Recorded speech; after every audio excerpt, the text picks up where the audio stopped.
Matric छात्र रही बड़ बेटी वीडियो को संपूर्ण देखंतु जहा फल आपण संपूर्ण बेटे पाइपर एवं लेटेस्ट बेटे पाई चाहूले वीडियो को लाइक कर सहित चैनल को सब्सक्राइब रखंतु। आसंतु संपूर्ण खबर उपरे नजर पकेबा। फेब्रुआरी 19 रु मैट्रिक परीक्षा आरंभ हेबो। तेणु फेब्रुआरी 19 रु मार्च 2 तारिख पर्यंत चलिबो परीक्षा। एने माध्यमिक शिक्षा परिषद पक्षरु परीक्षा तारीख घोषणा होईची।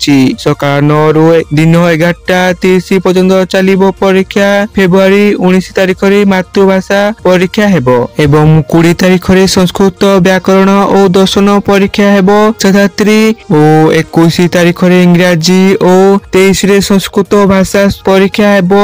24 तारिख रे प्रयोगात्मक संस्कृत एवं 25 रे विज्ञान परीक्षा हेबो। 27 रे सामाजिक विज्ञान एवं मार्च 2 तारिख रे गणित परीक्षा हेबो। छात्री को पाई रही सूचना एने रही सूचना। आपण माने वीडियो को संपूर्ण थोरो आपण मानको धन्यवाद।